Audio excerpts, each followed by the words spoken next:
Chef, we're happy to have you here. This is truly an honor for us. Thank you for taking the time to spend with us. We're happy to have you, Chef Zuri of Shanahan Steakhouse, the executive chef. We're going to talk about your journey, your story, what inspires you, what you consider a good leader, what you want to tell an 18-year-old you, and just, where the conversation goes. So you've been an executive chef here for 4 months. We're here at Shanahan Steakhouse, one of Colorado's top renowned steakhouses, a nationally known steakhouse. Won quite a few awards, one recently by TripAdvisor. Correct, correct. Thank you for the invitation. Thank you for the invitation, and yeah, it has been a great journey. Like you said, I'm one of the best steakhouses, not only in Denver but maybe national wise. I think national wise, And and you're going to make it that way, correct? I'm making it that way. Yes, it is a great, great honor to be here. I've been accomplished a lot of things since I worked here in 4 months. I think I have changed a lot of stuff. I brought my flavor. I brought my own signature to the dishes, and at the same time, I'm making great connections with my team on the back. So that feels amazing. Well, that's great. Well, like I said, once we met via mutual acquaintance from Josh Mayo, Spark Hospitality. So I'll have to thank him for this because once I met you, we talked offline, we had lunch, and you have an amazing story, and I want to tell that. And I want to. One of the things that I noticed about you is you want to bring excellence to everywhere you go. You've practiced it. Obviously, if you're going to be the executive chef of a renowned steakhouse like Shanahan's, they have expectations, They and do. it's a quality place. And obviously, they chose somebody of your caliber, of your experience, and of your background, and they bringing that forward. And so let's talk about where you were born. Let's talk about your family, your history, and then we'll move into the other parts. So where'd you grow up? I'm from Mexico City. I was raised and born and raised over there since I'm 15 years old. When I was 15, my mom decided to move to Denver with my brother. First, she and him moved on 2000. I think it was 1999 or 1998. So I stayed by myself in Mexico City with my grandma. And then in 2002, they decided to move me here to Denver to start high school, to have a better life. The American dream, right? Right, exactly. And so far, I think I'm making it happen for them. So everything that I do every single day when I wake up is for my mom, for my brother, and for my family. All the sacrifices and everything they went through, I think it reflects on my work ethic, and how professional I am. That's how I visualize things. Even when I cook, I get inspired by my grandma, by my aunts, because I stayed with them long, long time, and they taught me all of that, like how to cook, how to make it good, how to make it tasty. So when I moved here, one of the first jobs that I got, it was in a cafeteria, which I loved. I loved it big time because it was easy for me. They were like, "Oh, you have to dice onions, you have to dice tomatoes, you have to do all of this stuff." I was like, "Is that a job?" Like, I used to do this with my aunts every single day if I wanted to go out. So it was really, really easy for me to pick up all those things. And now I'm super hyper, like all the time. I need to be busy, otherwise I get bored. And so I started as a prep, then I did barista, then sandwich maker, and I ended up being a supervisor of a cafeteria when I was like 17, 18 years old. Oh, really? I didn't know English at all. So for me to learn it, I was learning in high school, but at the same time I was learning it at my job. So I will go to the line and I will ask, "So how do you call this?" Like, I will point it and I will write it, and then I will go in the bus and I will repeat it every single day: cucumber, tomato. So I didn't speak the language, but I know how to approach the customer. So instead of him telling me what he wants, I will take over and be like, tomatoes, lettuce, ham, and then you start to know the customers. So you already know what they want.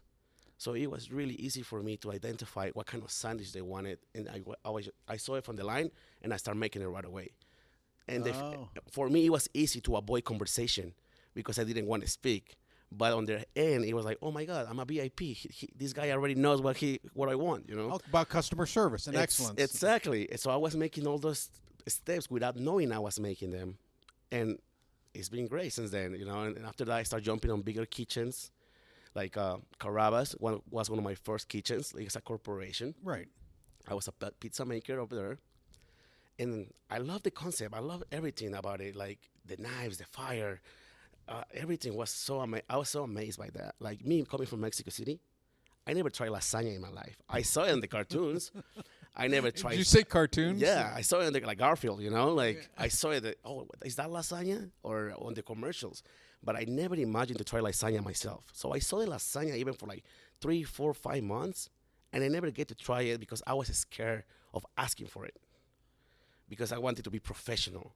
Right. I saw everybody eating it, and you can eat it, but like I was like, no, that's like because I see how much effort the preps will put on the lasagna when they made it.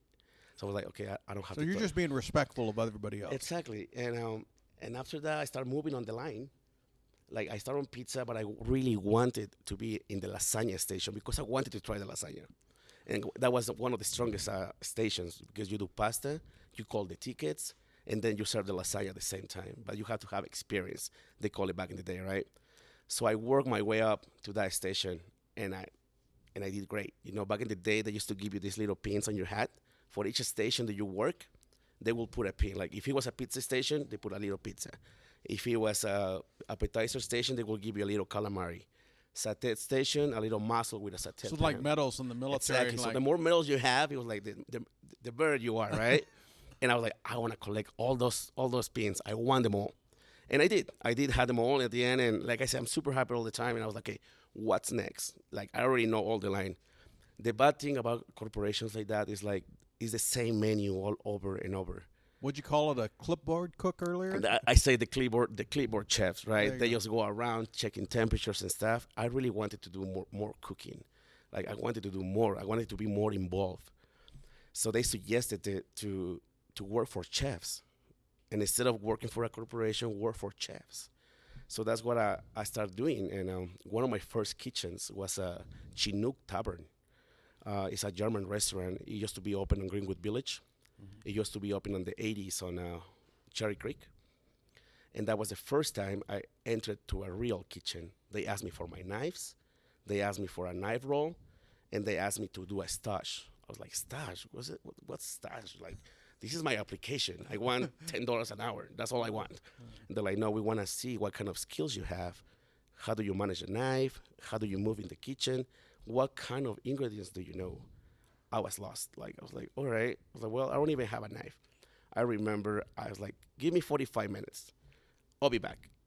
I went to Target, got me like the expensive knife, thinking that was going to be the best.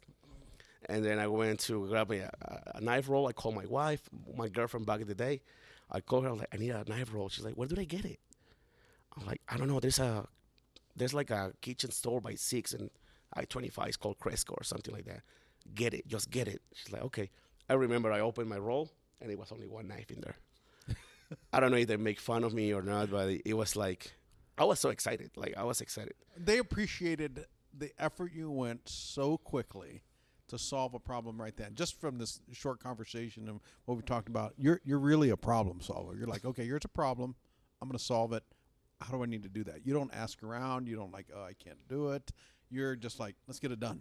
Yeah, exactly. And so I was like, okay, what's the stash? Like, show us what you know. I was like, well, I can work any station. Show me your menu, and I can make it. They're like, okay. So they showed me their menu, and it was like a schnitzel, right? A schnitzel is like a fried chicken for me, like in Mexico. I was like, oh, a milanesa, I can make that. So I made it right away, put a twist of lemon, and they loved it. They're like, okay, this kid has skills, we hire you. And they did, even though you didn't. Yeah, and they did hire me. I was working one of the hardest stations, satay station and grill station. What year was this? That was in 2000. What was that? 2005, 2006. Yeah, 2005, 2006. Wow, and you come from you didn't know English. Yeah, very well. Now at Chinook I knew English. Like Okay. At the cafe, I lasted probably 2 years and a half. Then at Carrabba's, I lasted 1 year and a half. And then I decided so you'd learned English. Yes. So all your English is self-taught. Self-taught in high school. Like, I went to high school here, but since I always had to work to help my mom. Like, Right. she's a single mom. So I knew for a fact that I couldn't have that high school privilege of like, oh, get nice clothing, get a car. Like, part of my check was always to help with rent. My mom was working at Pizza Hut. She was making $6.25 an hour. When I started working, I was making $8 an hour. So I was already making more than her. So always my priority was helping my mom, helping my mom, unit. and helping my grandma back in Mexico, because I always say I got two moms, my grandma and my mother here. And they were, your grandma and your mom are, based on our conversation earlier, is part of your inspiration. They are big time. They are. They're like, Why do they inspire you? Tell me about that. they're strong women. You know, I always say this on my interviews or wherever I go. I think the real chefs are the Mexican moms or the Mexican, or Latin, the Hispanic women of the house. Think about it. Where I come from, it's really bad, and I don't think it's gonna get better. But they have a budget every single day. They have 4, 3, 5 kids, and they get a budget to cook 3 meals a day. So they are the real chefs for me. They have to make numbers. They have to make it happen. They have breakfast, lunch, dinner, and after dinner sometimes. That's how Latinos eat. You know, they have always all this kind of stuff. And I never remember having an empty plate growing up. I remember having not money, but I never remember having an empty plate on my house. Wow. So that's why it inspired me. Like, they're warriors. They're my inspiration. If they can do that with so little, I can just imagine how much I can think if I really put myself into it and I put my mind into it. So they gave you the inspiration, the work ethic, and the know-how. Did they teach you the knife skills, the cutting you mentioned earlier? They tell me that, you know, like in Mexico, you only have one knife, and they call it the good knife. You know, like my grandma will do onions, butchering with one knife. It was a small knife, and she showed me how to do it with that knife, and it worked. Here in America, I come over here and they're like, "Oh, you have a bony knife, you have a butcher knife, you have You're a like, fish I'm living the knife." lap of luxury. Yeah, lap of fillet knife. luxury. And I respect it, you know, because now I know, and it does makes fancy jobs easier, and it's super good to open your roll. And now I have, like, I don't know, probably $3,000 worth of knives when I open my rolls. But at the same time, And it's not from Target, that's right? it's not for Target. That's from Costco. Just kidding. But it feels great to have that satisfaction. Like, now I talk about it, like, oh, even a friend back in the day, he used to be like, oh, this guy only has his nail clipper on his knife, you know, because I used to open it and it was just one knife. He called it my nail clipper. Now I open my roll, and he's still my friend till this day. He's like, man, you have come so far. Like, I was like, I'm not stopping there. I want to go far, even more farther. What was your first job in America in the culinary world? That cafe, it was called Urban Harvest Cafe. Okay. It was owned by a dad, a military dad. He was probably 65 years old or older. The strongest old man I ever seen in my life. Maybe because I was a kid, but to this day I see his image, and it's respect. It's like respect all the time. That guy was the owner and also a worker. He will stay with you. I remember I started working there on July 5, July 6. My birthday is July 11. It was my birthday. Like any teenager, you want to go out, have fun, right? And I was scrubbing some pots, just thinking about, I want to get out of here. I remember him come over, rolling his shirt. He's like, Zuri, just like you scrubbing that pot is how you're going to manage your life. I didn't get it. I was like, what? It's like, yeah, let me show you. See all this grease? You're going to get rid of it, right? You're going to make it perfect. You're doing this. You don't want to make it perfect. You don't want nothing of your life. I was like, whoa. Okay. Getting all deep here. Yeah, and then I was like, it's just a pot. You know, it's like, no, do it right. Do it with love. Do it like you mean it. When I hire you, you have desire of working. You got desire of money, right? So let's do it right. And he didn't stop there. Like, he stayed with me the whole shift washing dishes. The honor. And for me, that's like respect. You know, and since that moment, I was like, okay, this is what a leader is. This is what, like, a true, not boss, but a true person I want to follow and I want to be part of a team. His name was Kenneth. I don't remember his last name, but that lesson is still in my head. Like, every time I see somebody scrubbing or doing something, I'm like, you're going to do it perfect, man. Like, you have to do it right. I'm going to show you once. I'm going to show you 2 times, but you have to get it. You have to mean it. When you do something, really do it with the heart. That comes forward to, as we were offline talking, you were giving me a tour of Shanahan's, and we went back and talked to the staff. You mentioned something about the dishwasher. Tell me about that. So when I started working here, for me, the dishwashers are the more valuable part of the operation, right? So for me, they have to be reward. So I take care of them. Some of my cooks ask all these, and preps ask all these questions like, but why the dishwasher? I was like, because without the dishwasher, we're nothing. That's the main operation. And it's a really hard position. And in order for me to get good dishwashers, they have to be happy. Happy employee, happy company. That's what I think, and I'll really take care of them. If they're hungry, I always make sure they eat. Of course, not during work, right? But if they come over here, like, how you guys eat? You hungry? You guys have dinner? Whatever you guys need, guys, because I have five dishwashers at the end of the night, and even between five, it's a lot of work. I was a dishwasher. I know how it is. So you have to appreciate those small details. Right. And they appreciate that. And also I read a book called Leaders Eat Last. And that sounds like part of your philosophy. What is your leadership philosophy? My leadership philosophy is follow. Like, I always like to show them, that way they can follow correctly. Nobody knows how to do stuff until you teach them the right path. So I'm a hands-on chef. Every time I want to do something new, I go to the back, I get side by side, I teach them until it's correct. The next day, I let them go by themselves, and if it's wrong, I come back, I make it again with them. I don't yell. I think I'm part of the team. We are a team. I don't believe I'm a boss. I'm your superior. I don't believe of any of that. I'm super humble on that way, and it can be kind of tricky or maybe a mistake sometimes, but at the end, it works. That philosophy always works for me. I have members of my team, all teams, they still call me till this day, and they're like, "Hey, do you have a job? I'm available. Let's do this event." I'm like, "Okay." So that means for me that they really like me. They like the way I operate things. You develop a culture. Exactly. Yeah, this it sounds very much like Dana Rodriguez, the chef. She has that same philosophy of treating everybody well, developing a culture.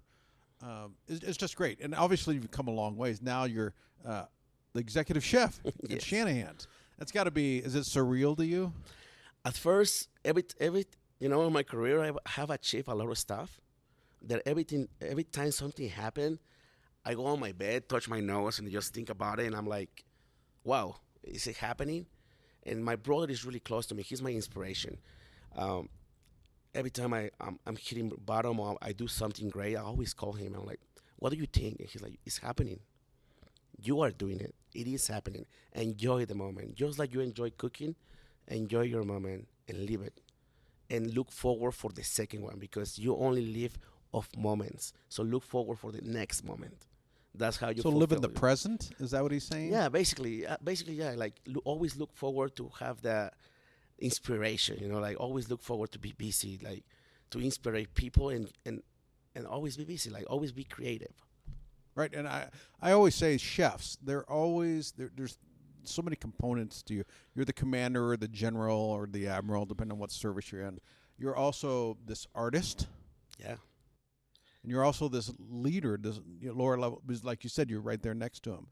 These different sides of you. There's a creativity side, there's the commander side, and then there's the orchestra, the musician. Where we talked about the teams, how many covers you do here every night. Like you said, 400 or 500, and you open at 5 o'clock. That's correct. That's a lot of teamwork. It's a lot of teamwork, a big operation. If you think about it, we do around 300 reservations in 2 hours.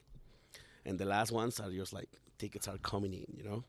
What's the biggest challenge in that teamwork? The biggest challenge in that teamwork is to have eyes on everybody because in the line, I have 14 cooks. So the biggest challenge is to make sure everybody's doing it right. But like I said, it's about grooming them. It's about believing in your team, and it's put your side by side with them. That way, you develop that trust, and they develop the trust on you. Like right now, when I moved to this restaurant, they didn't say chef. And now they're saying, "Yes, chef. You want to taste this, chef." So for me, those little steps, it's like when a baby starts talking. Like, "Oh my God, look at his first steps." So I feel great. That fills me up. Why did they not say chef? Because they used to just work, and now I'm changing that kind of culture a little bit. Oh, so your communication is what you Yes, mean, talking exactly. to one another. I talk to one another. They say they never have a Hispanic chef as executive chef here, so they will never talk. And now I speak English, I speak Spanish, and I feel comfortable with them. I come from the same background. But you demand excellence. I demand excellence, yes, all the And time. how do you teach them that? Man, it's something that you cannot teach. It's something that you show. It's like you pass that along. Like by the way they see you work, the ethic that you put, the effort that you do, how you do things. I think you inspire people by that, and they're like, I want to do it like that way. And now they know they cannot give me bad food.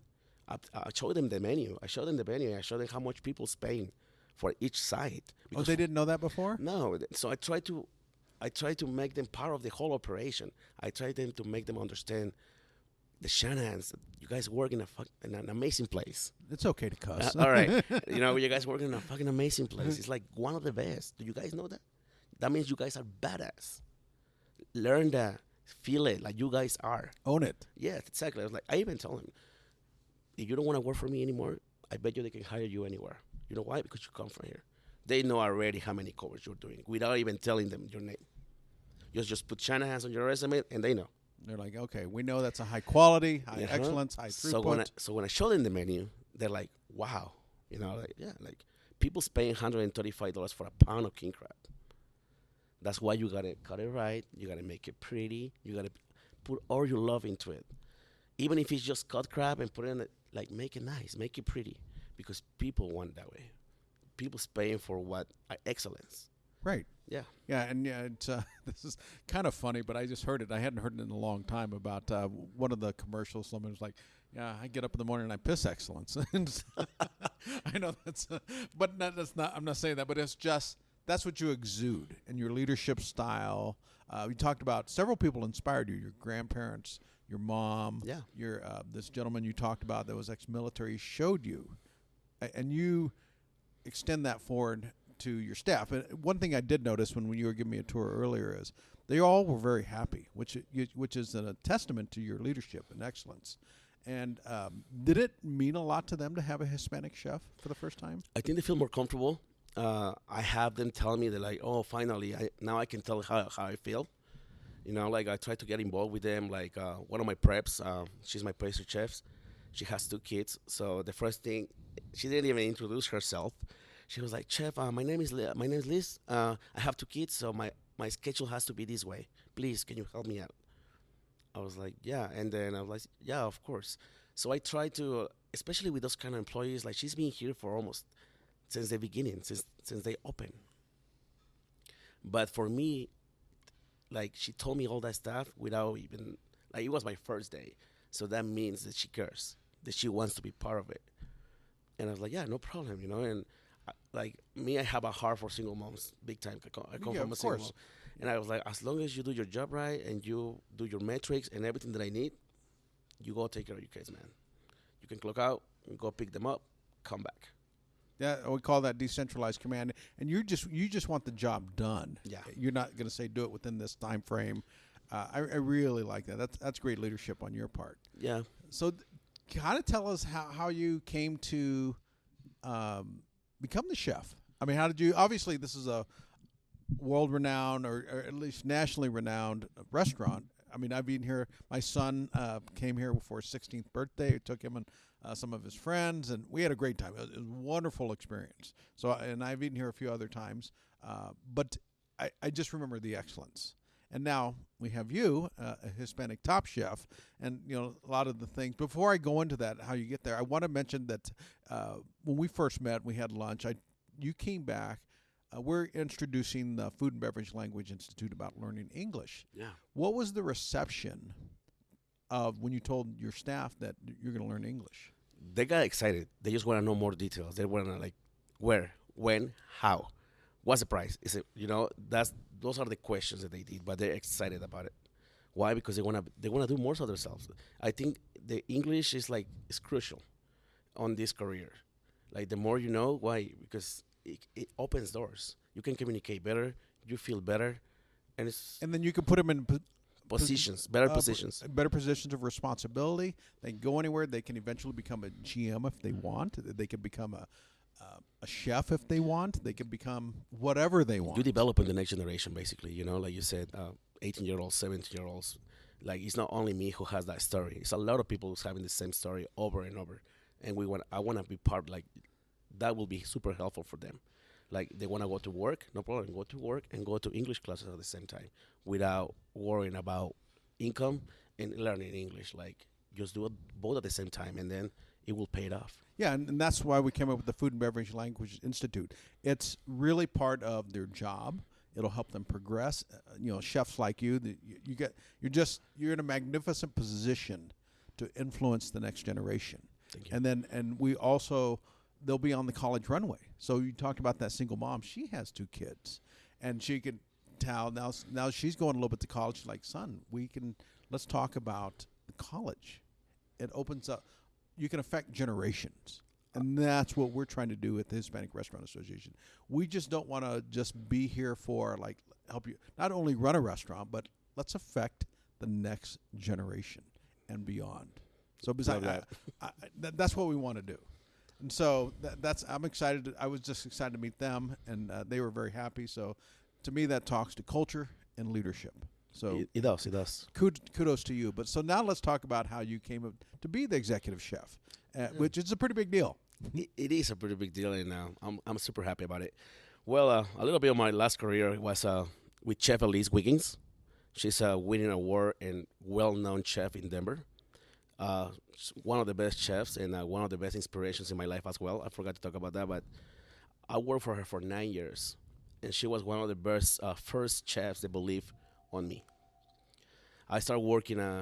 That was one of the first expensive stashes I have in my life downtown. I went to look for her for a position. They're like, How did you hear about her? I connected with people. I was at Chinook, and I was like, who's the best right now? I was getting into the world of chefs. I was like, who's the best chef right now? And they're like, oh, Chef Elise is right now at the boom. Best Italian, best chef, best concept, best sales. And I looked for her. I wanted to work for her. And I knocked the door. I was like, is Chef Elise here? Are you guys hiring? And they're like, well, we're looking for a grill guy. I was like, okay. Like, are you ready to stash? I was like, well, my car is parked outside. They're like, you want to stash? And I was like, okay, opportunities happen for a reason. And they're giving me the opportunity right now. I was like, okay, can I grab a menu? I grabbed a menu. I grabbed a menu, and then I went to park my car. I didn't even see the signs. I just parked it. Did you get a ticket?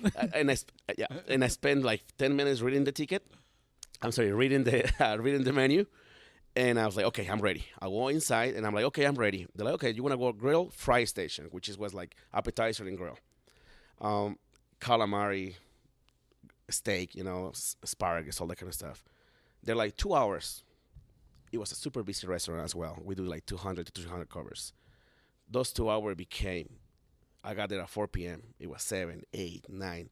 At the end of the night, I was like, so do you think they're going to hire me? And they're like, yeah, you're already hired. You're here. I was like, okay. So I'm like, you want to stay too close? I was like, so you didn't fill out an application. You just walked in and started. Yeah, exactly. And then the next day, they're like, how many days are you available? I was like, well, for now, I can only work 3 days because I have my other job. I have to give my 2 weeks notice. And I can work 3 days for you guys. And they're like, oh, okay, no problem. So I wasn't seeing Chef Elise enough. Like every time I see her, it was like, hello, goodbye. I was like, oh my God, I really need to talk to her. And finally came the day that I worked with her at Shift. And it was, I think, no embarrassment, but it was one of my bad nights. She asked me to work lunch. I was like, yeah, I can work lunch. She's like, okay, there's you're pretty good cook. I was like, okay, I think I am. And I remember she had a tuna picada in the menu, which was a sashimi grind. It was like a really nice tuna on top of polenta. And my knives weren't expensive back in the day still. And you have to slice that tuna so perfect. And I remember just grabbing the tuna and go, bah, bah, bah. She looked at me and she's like, if you bring that knife tomorrow, you don't have a job. Let me show you how it's done. She threw the tuna away. She seared another one. She made the whole dish from scratch. Like she made me feel like that was super easy when she made it happen. She moved so gracefully. Exactly. I always saw her. I was like, you were like a princess moving in the kitchen. Like nothing will touch you. Like, and she sliced it in front of me, and she's like, "This is how you got to do it every single time, but with speed." I was like, "Okay, I'll make it happen, chef." And from that moment, I got side by side with her. And she always told me, you want to be a chef? I was like, yes, show me you want to be a chef. So I would pick up any hours. I quit my other job. I was like, I'm open schedule. I didn't even care about the money that I was getting. I was just like, okay, I'm here. I'm with the best kitchens. That's what it matters. And working side by side with her daily. I think that on the next month or so, she offered me a position to be the floater. The floater means that you already know all the stations. So basically, you help everybody on rush time. Whoever goes down, you go and help. So I did that. And after becoming the floater, I became the supervisor. And then one time she's like, you know what? You're a diamond, but those diamonds, they just they take care of the dirt. We just have to polish you, sorry. I was like, Well, she said that? yeah. I was like, Nice. I didn't get it back in the day. I was like, what, diamond? Okay, whatever. I had to go home and Google it. I was like, oh, I was like, all right. I know what you mean. So that means I'm expensive, I was like, okay. And They from call that diamond in the rough. I mean, they just have to exactly. polish That's it. what she It's said. very valuable. They Mhm. just don't know it yet. Exactly. And then she told me pretty much everything that she knew. I worked side by side, and then I was like, if I really want to do this, I have to become a real chef. So I went to culinary school. Where at? Emily Griffin, of course. I didn't have the big money to go to Johnson and Wells and stuff. And she recommended that. She's like, just get a diploma. You already have the basic skills. Get a diploma, get better, and absorb everything that you can. I was like, yeah, chef, but I think I need to go part-time with you, or maybe 2 days only. I would hold that as a badge of honor. You went from there to Emily Griffith. I mean, you should be down there talking to people about, like, Yeah. the chef. Look, you can. It doesn't matter where you go to school. It's what you do. What you do with the school. Exactly. Yes. And then I was like, I can only work 2 days now because I'm going to school and I don't think I'm going to be able to manage. And she just looked at me and she's like, I just lost a sous chef. You want to be a sous chef? I was like, no, I can't. Like, that's a salary job. Involves to be 54 hours here, 55. I don't know. I see how hard they work. She looked at me and she's like, can you manage? Can you manage going to school and be my sous chef? I was like, she's like, want to think about it? You're going to just tell me right now. I was like, well, let me do. She's like, yes, no. I was like, yes. I'm like, yes. So I was cooking 24/7 for 1 year and a half, probably. Really? I was waking up at 5 in the morning, going to school, getting off at school, because Emily Griffin is downtown now. Right. I get off of school like at 3 p.m., and I start working at Panzano at 4 p.m. So I will run to the restaurant, make my specials, because I have to make daily specials, make my lineup, and get ready. And then stay to like probably 1 in the morning to make invoices and make all my job done. So I will sleep like 3-4 hours every single day. So you rose to the occasion. Mm-hmm. Wow. So she taught you how to be a chef. She's like a hard worker, obviously renowned chef, Mm-hmm. and she saw something in you. Yeah. And that was the hard work. Yeah, the the hard work. diamond in the rough. We just got to polish you up. She did. Yeah. And obviously, and then okay, so now you're the chef, and then I'm the chef over there. I worked for her from 2012 to 2016. She departed Panzanos. She had her own dream. She opened her own baby, which is Catibella. It's a wood fire restaurant. And she invited me to be her executive sous chef. At that moment, I felt like I had so much to learn from her, and I felt like I wanted to be. I didn't even want to think about it. I was like, yes. I didn't even think about it. I was like, yes, chef. Yes, you're my boss. Like, yes, chef. And she's like, okay, but I'm not opening yet. I was like, okay, when are you opening? That was November when she told me that, November 2016. And she's like, probably February 2017. I was like, okay, chef, yeah, no problem. You let me know. I'm there for you. We opened Catibella. And from the start, she's like, you want to be part of a great, great journey? I was like, yes, I do want to be part of a great journey. She's like, I can give you that. she was an inspirational leader. Yeah, And she also mentored you. till this day, I think she keeps inspiring people that works at Catibella. Like, she's an amazing soul, an amazing chef, an amazing person. And we opened Catibella. We right from the get-go, we got best Italian, best concept, the hottest restaurant, some of the amazing dishes, best dessert by Westward, like Zagat, like from the get-go. Every single year we got it.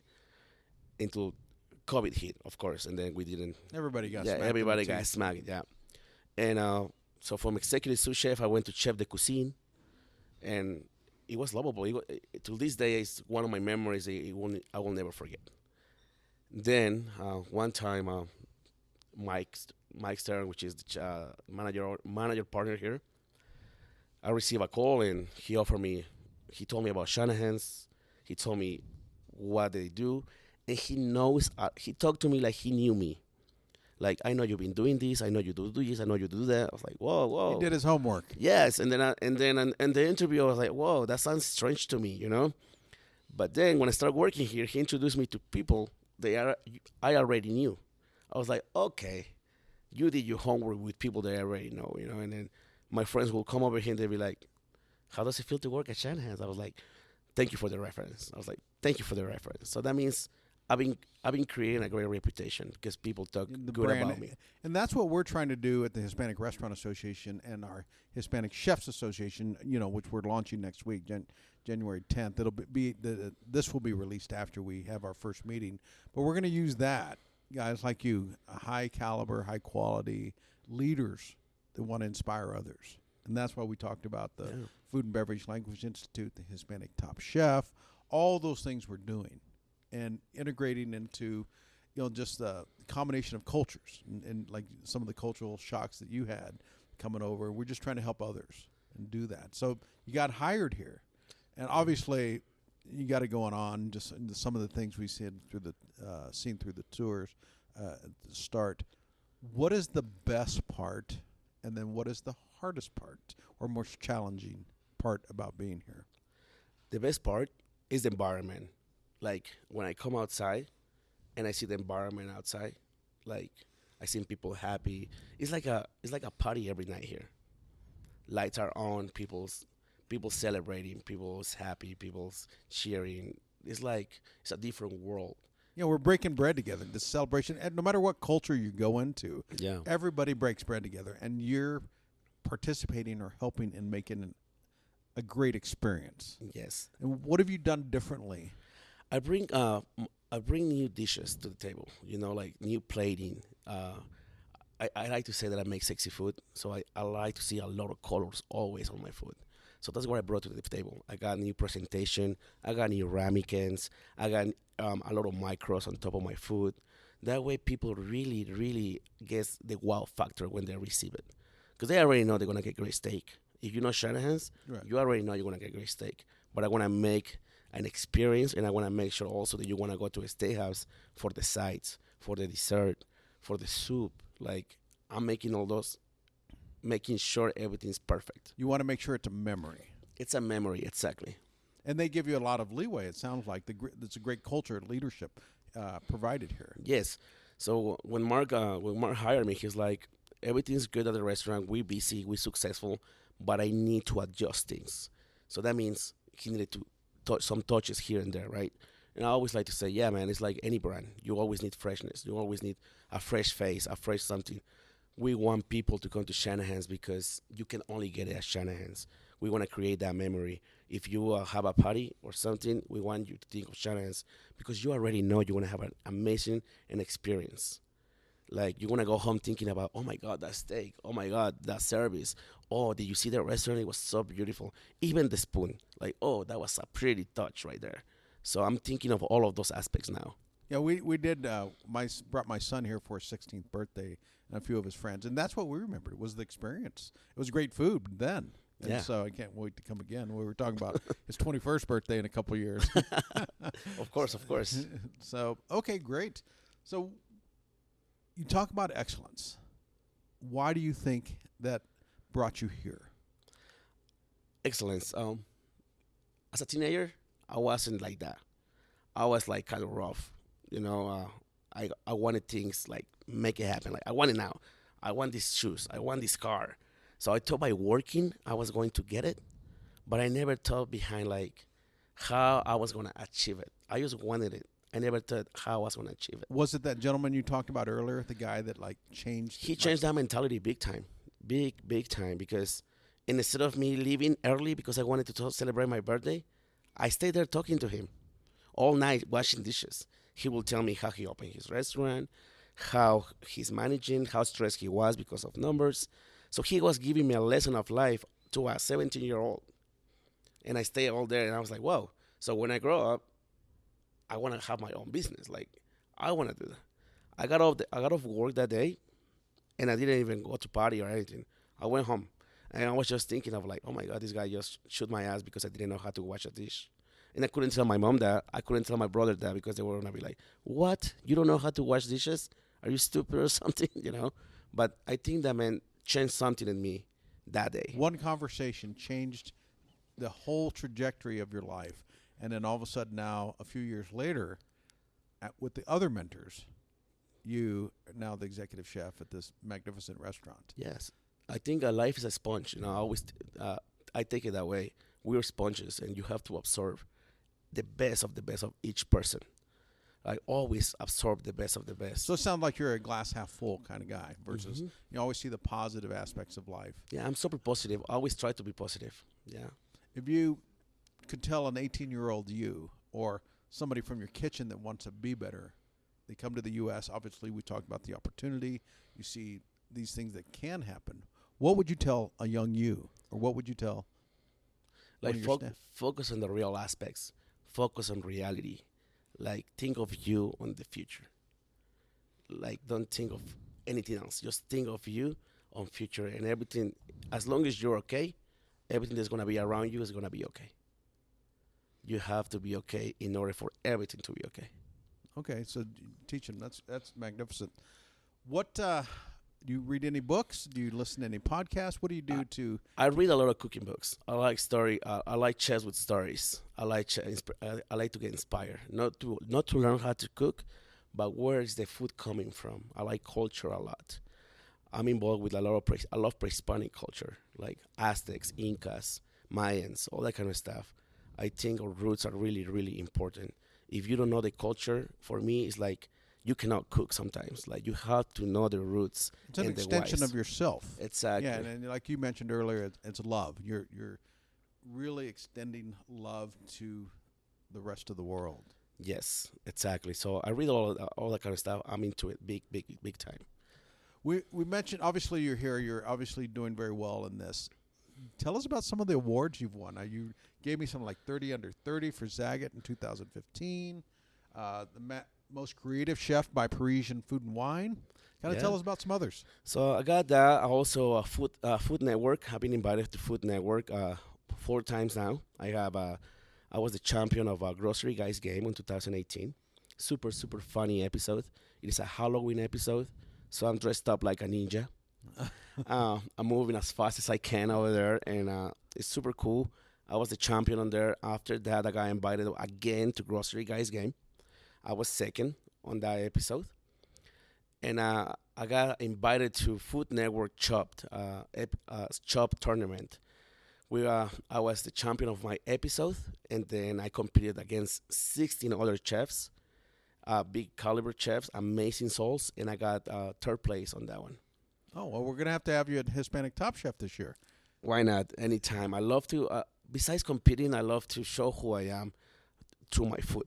Like we can work in any restaurant, we can make people happy, but sometimes those small windows that we get to really show who we are as person through our food is what makes me just like super happy. It's who you are. Exactly. Like I always think about elevating the breakfast that my grandma make me, like huevos rancheros.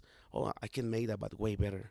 And she's like, no, you will never make it way better. I was like, no, grandma. Like Nobody ever makes it better than sometimes grandma. I talk to her and I'm just like, I want to put this on it. No, that's not real. That's not traditional. I'm like, yes, but it's going to be good. Try it, grandma. So I always think of that, like showing who I am through my food. Yeah. Speaking of that, what's your favorite top 3 places you'd like to eat at besides obviously here? Okay. So working at Catibella, I was there all the time. So I know we had great food, but now I quit Catibella and I've been there 4 times already. I love their food. It's a different experience when you're outside. And I like to go there. Tacos, I'm a taco guy. Like, don't matter how fancy the food is. It's a comfort food. Or where you go, I always go. There is a small food truck by Smith Road in Quebec. It's called El Moreno, Mexico City style tacos. They're amazing. I can eat that every single day. Of course, I can, right? But they're super amazing. And then the other place I would say is Adelitas. Adelitas on Broadway is another Mexican spot. Okay. Where every time you go, food tastes the same all the time. Okay, great. Thank you. Well, we're going to wrap this up. I appreciate you, someone of your caliber, taking the time to interview with us. You're an inspiration. You're going to be an inspiration to many. I want to tell your story as many people as I can. You've obviously doing things right. You're the executive chef at Shanahan's Thank you. Steakhouse. So congratulations to you. We're also, just everybody else, we're going to have this in Spanish also. We're going to do it, and it's also going to be on YouTube. So thank you for taking the time. No, thank you for the invitation, and anytime, anything you guys need, I'm here. Okay, thank you.